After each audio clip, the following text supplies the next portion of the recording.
What up, though, trainers? Sariph here, finally bringing you my theory for Pokemon Sun and Moon. Now, I'd like to start off saying, I'm not the biggest theory crafter in the world of Pokemon. However, I've been holding on to this one for quite some time, just to see if anyone else came up with it.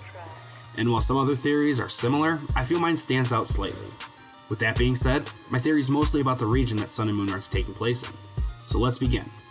First off, you can type Pokemon Theory Sun and Moon in the search bar on YouTube, and you'll find countless videos stating that the new games of Generation 7 will be taking place in a region based on Hawaii.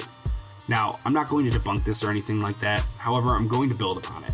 I do believe that the new region will be based on Hawaii, and well, what is Hawaii aside from an archipelago? It's a tourist spot.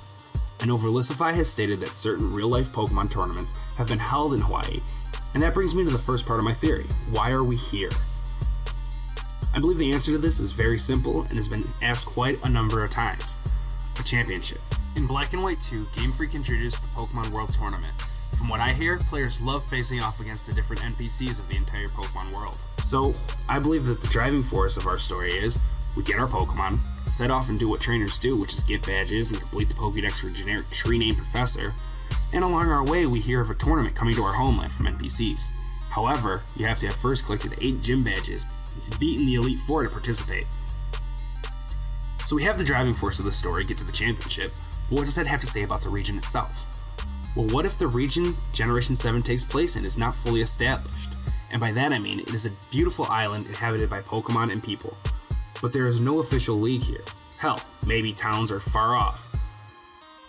What I'm trying to say is the new region could be some sort of boom region, where towns and gyms are set up to allow locals and tourists to experience the life of a trainer in the Pokemon League.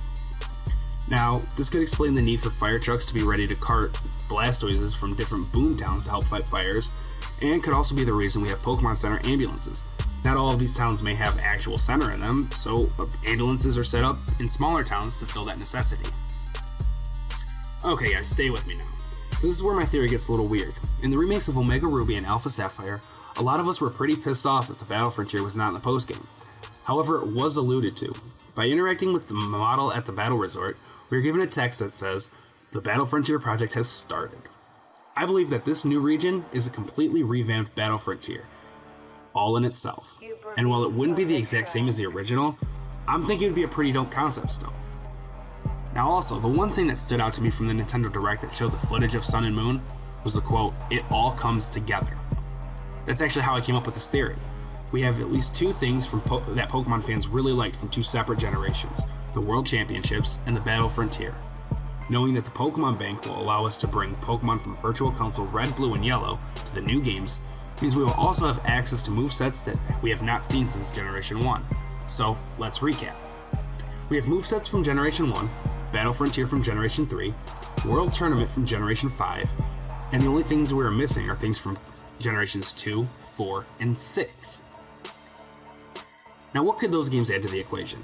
Well, damn near anything.